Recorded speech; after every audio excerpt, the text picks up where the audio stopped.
morning. Welcome to Winnipeg. Well, we are getting a late start here this morning, aren't we? And the reason for that is I did not sleep well last night. I woke up several times. And when I first woke up this morning, it was just before 5, and I thought, gee, I usually get up right about now. And then I thought, no. So I went back to sleep. Next thing I knew, it was 6 o'clock. That's when my alarm clock automatically goes off every morning, whether I'm up or not. And I thought, I went back to sleep. Next thing I knew, it was, I think it was 7:45, right around there. Yeah, so here we are. Well, that's okay. Can't be early every morning. Now, we've got this boo-boo to take care of on the sides here. I was noticing this morning that on this side here, it only runs from about here to here. And on this side, we've got some pretty bad spots that we're not going to see because the display is going to be facing the way you see it. We're not going to see it. This will be back up against the wall. We'll be looking in this way, but I may as well fix this at the same time. So what is going to be the best way here now? I thought, well, I could tape the top of the gunnel off very carefully with the tape, and then spray it, and that way it's going to blend almost perfectly to what we had before. Because I know that if I take my brush and try and cover this up, there's going to be a difference, even though it's going to be the exact same paint. Okay, so I have to decide what am I going to do there. It probably wouldn't take that much longer to spray it. I just have to mask this side off where I'm going to spray. I wouldn't even have to hardly even use my spray booth. I could just come in nice and close with the airbrush and then just gently do the edge. Okay, the back section is glued on. I did that last night. I didn't video it, so there's not going to be a rollback. I used this Reveal Contacta, and I was noticing here. I'll show you later something interesting about this little dispenser of Contacta. Well, one of the viewers was saying he doesn't like to use this stuff because he gets tired of trying to figure out different ways of unplugging it. I have found that that it's quite easy to unplug it. If I just take my little cigarette lighter here, and this is the one that I found on the sidewalk probably about 20-30 years ago, and it's still working, you know, and then just burn the end. Not too much, or it's going to, you don't want to do too much, or it's going to the heat's going to travel back down into the plastic and melt it. But that's all it takes, just about not even a second, and all of a sudden you'll see the flames come shooting out of the end here, and you know that the glue has dissolved, and then you can use it, and that works for me every single time. But it's a nuisance. It's a nuisance. Now the thing of it is, I have this right over here usually, right with all the other glues. So if it's so great, why am I always grabbing the Tamiya Extra Thin? They're both right there, and I choose the Tamiya Extra Thin almost every time. Now, it was really nice to be able to use the pointy part of the Reveal Contacta dispenser to go all along the inside on the ledge there, and put a very, very delicate little bead, you might call it. And hey, it's all glued together now. It's not coming apart, especially here. Okay, we got to decide what we're going to do before we actually get to flip over to step number 9. But I think maybe what I'll try to do is I'll just mask off the top of the gunnel very carefully. I can probably use this. There's probably enough of this Tamiya tape here. I think this is the 15 millimeter, maybe it's 20 millimeter, and just put it along there, and I'll think of something. It shouldn't be that hard. Maybe I could put a piece of tape along the side up to the edge first. You know, some wide stuff like this stuff here that doesn't stick very good. It would stick good enough, so that would cover the bottom here.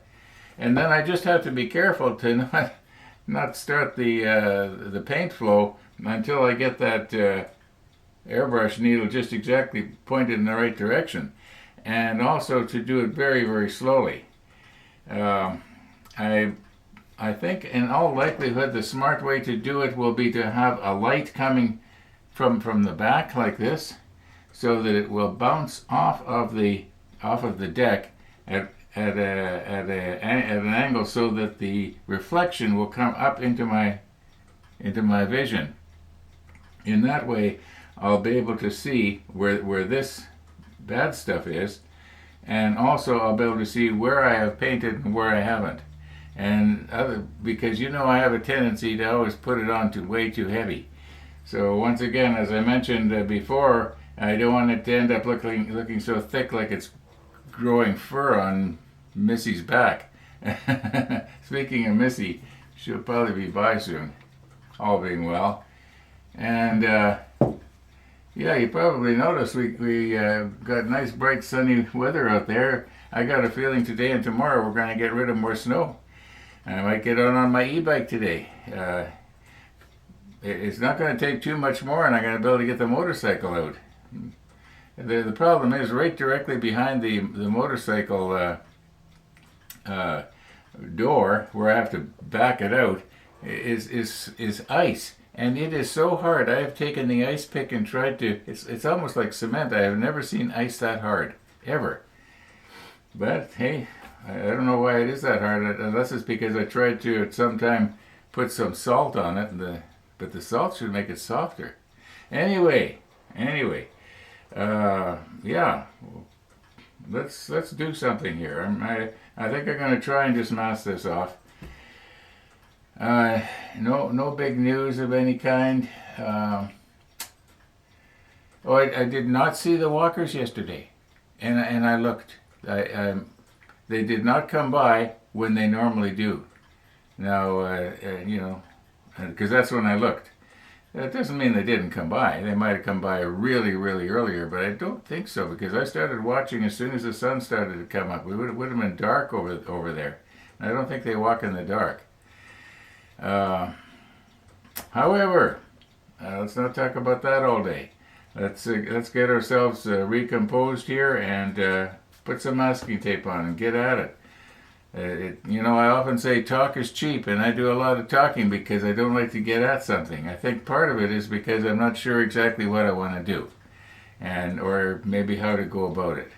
So, I was going to recompose and show you the what happened to this thing, and let's just do that quickly, and then we'll mask.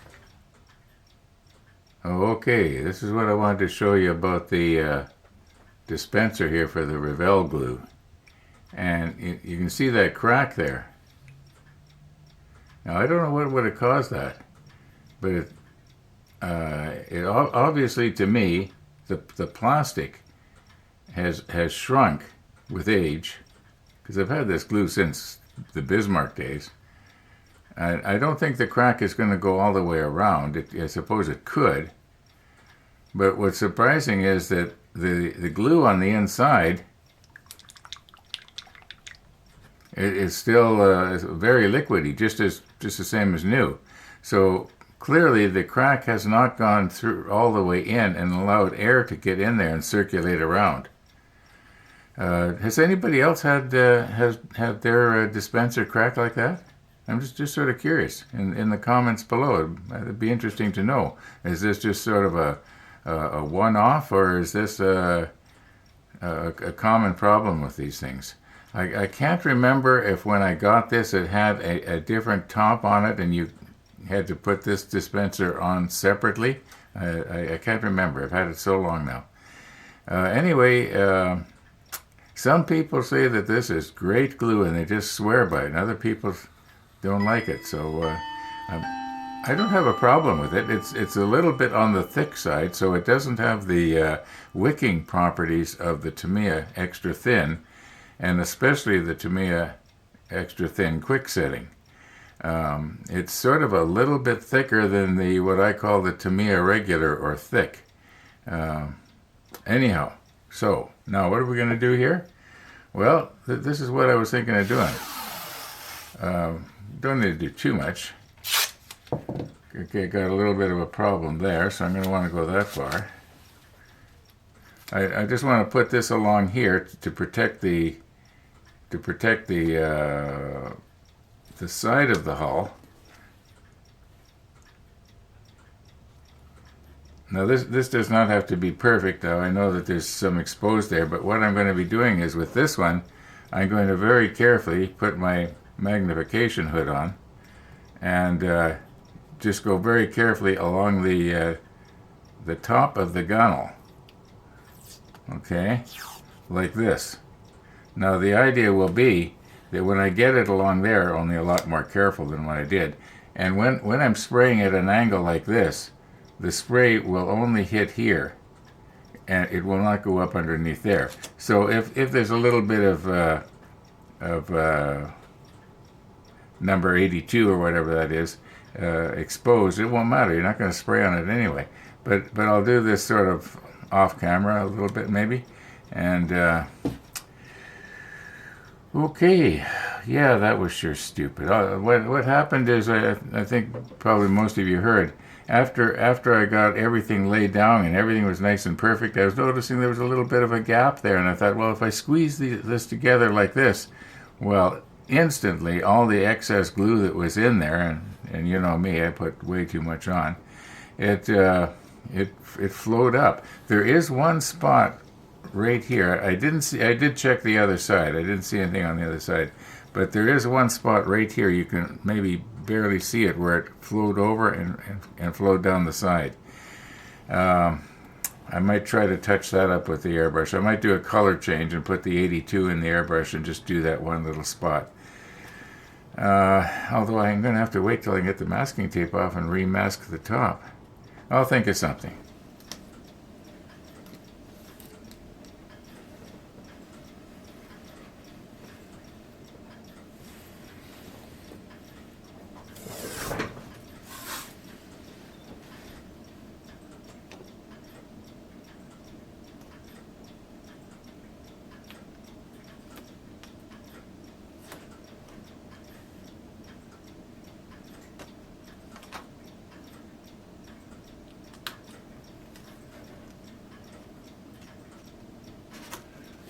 Let me zoom you in a little bit here.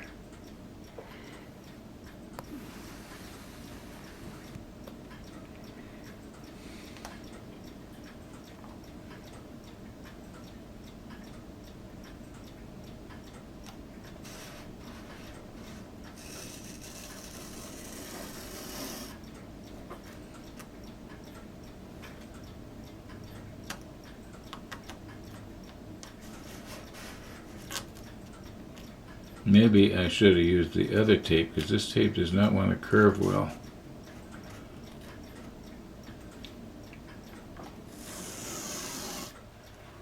Okay, anyway, you get the idea, I'm sure.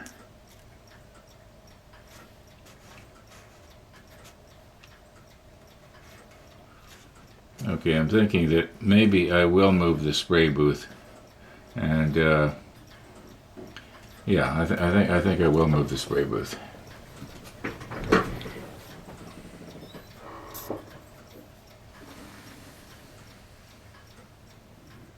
Okay, so now when I come in with my airbrush at about a 45-degree angle, any spray that, you know, you'd have to come at an angle like this to be able to hit where you're not supposed to. So I'm thinking that this should work.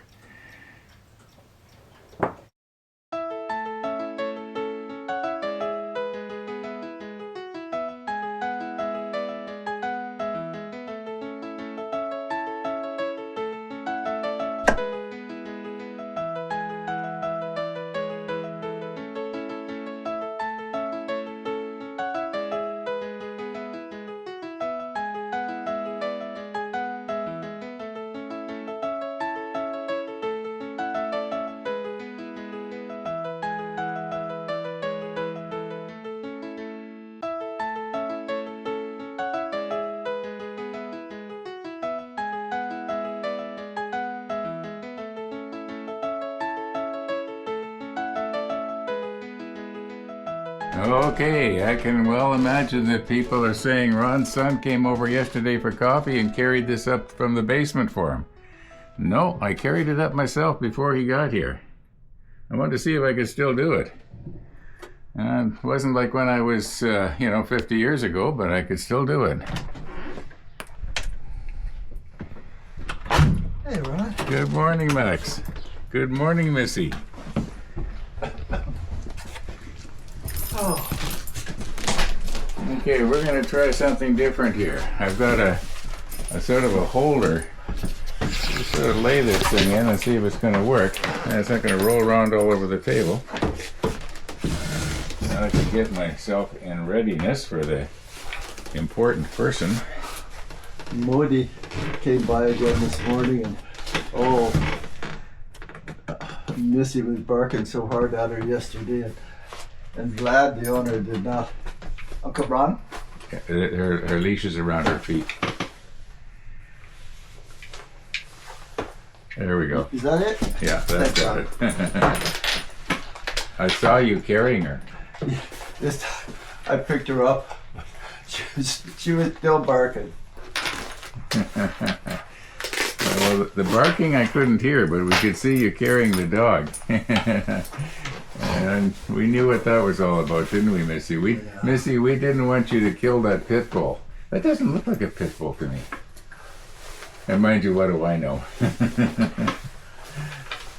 Rainey says it is, and Rainey owns a pit bull. Oh, she ought to know. Yeah. It's maybe not a Staffordshire, but it is pit bull. And it's a friendly little puppy. Like, it'll stand up and put its paws on my chest and lick my face. Really? I'll rub its Morty's ears and just tell him what a good boy he is. Well, you hear different stories about pit bulls. You hear horror stories and that they're all bad, and then, and then somebody else, like you, come along and you say that it's a friendly little pup, Mm-hmm. So I guess there's pit bulls and there's pit bulls. Yeah. Yeah. Rainey's pit bull I won't go near. How old is it? 10. Yeah, that's it. It's become very possessive of Rainey, and yeah. Well, that was short. Have we eaten everything that's available? Do you want me to bring you a blueberry bear paw from Timmy's? No, I don't think so. I was a bad boy yesterday. I made myself sick. I didn't sleep good. Oh, yeah. I had indigestion during the night pretty bad. I made myself sick yesterday too. Unfortunately, I enjoyed every minute of it. I'll see you this afternoon. Thanks a million. Okay, 3:30? 3:30.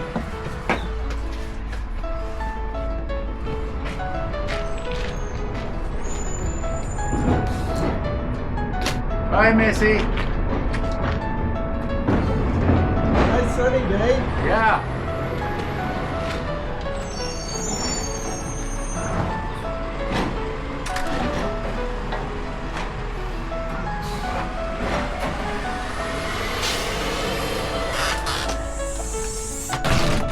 Garbage day in Winnipeg.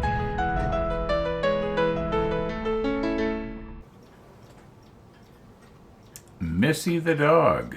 Missy the dog. Okay.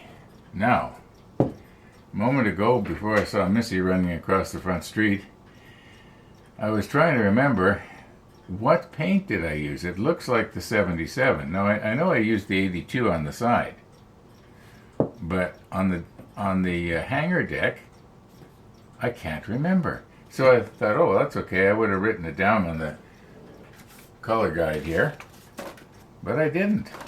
I didn't write it down. So now I've got to go and check my videos and see what paint did I use when I painted this.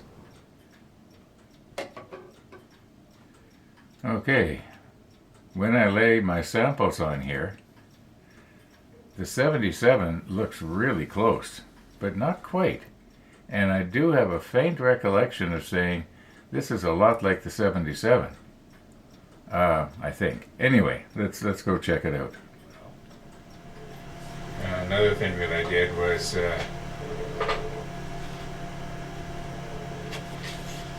road except 24. So the months down the road, if I can't remember what color, I guess I would do some touch-up. The problem is I won't remember that I wrote the 24 there, unless I happen to see it a lot of times. Now that is really aggravating, and the reason it's aggravating is because earlier this morning I had page back and I had looked at this page and I didn't see anything written here, and I never thought to take the clip off and look here. Oh my goodness. Well, like I said, will I remember years down the road? Well, no, I didn't. Okay.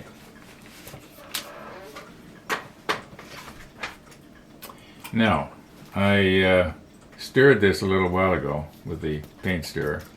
Let's give it a quick shake here. This is the same paint. This by the way isn't. Hey, I grabbed the wrong one. This is the 82. Oh, that would have. Oh, for heaven's sakes! I'm just going to press stop here. Okay, where is it now? 24. I got the right one this time. I guess I was looking at the 82 earlier. And okay. Now this is obviously already thinned out.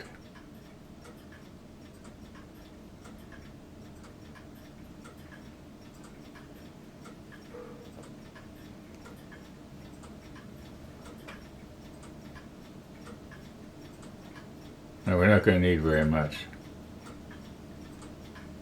I probably didn't need this second pipette.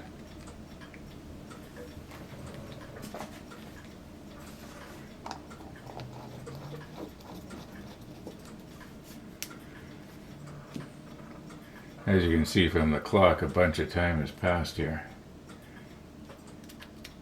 Okay.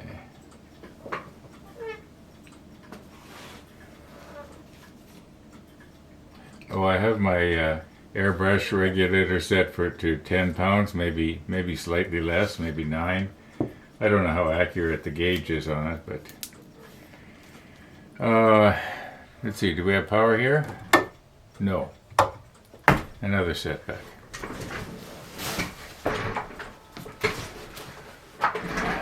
Okay, should work now.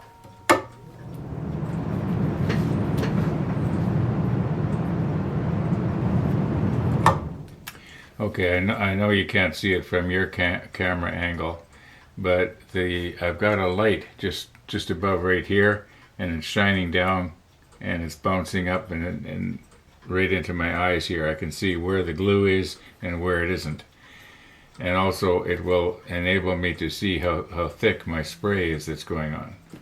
So, I was going to make a sample here.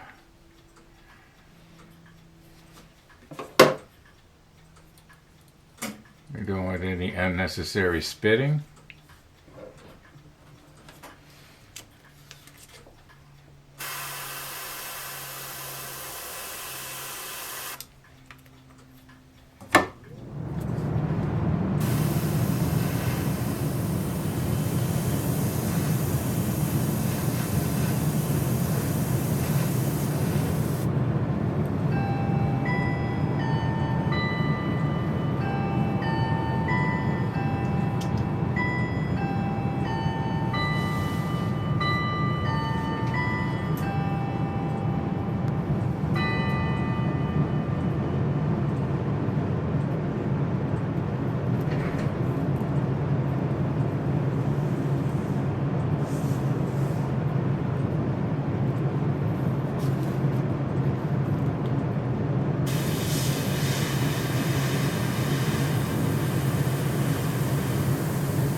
Okay, I've turned the hull around. We're just going to do the other side now.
Okay, now because I'm planning on using this tomorrow, not today, to do the 82 where we had it run down the side here, I just did a backflush cleaning. I didn't do the usual complete breakdown where I take the nozzle out and that kind of stuff. And once this cures, I'm going to write XF24 on that swatch that I made.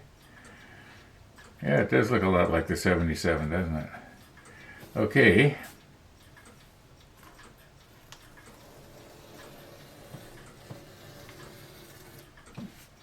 We'll also take a nice close look at this tomorrow. And I think I've mentioned this before, but my experience with masking tape is that if you pull it nice and slow, you have less of a chance of it ripping your paint off. In fact, I think this yellow will slowly let go all by itself over a period of 24 hours, or at least partially. That was one of the complaints I had about it. I'd use it to mask everything off, and then I'd find that here, lo and behold, it had let go. And I was having to, just before I would spray, I would have to poke it down. Okay, so we got that. Now on the other side here, very carefully.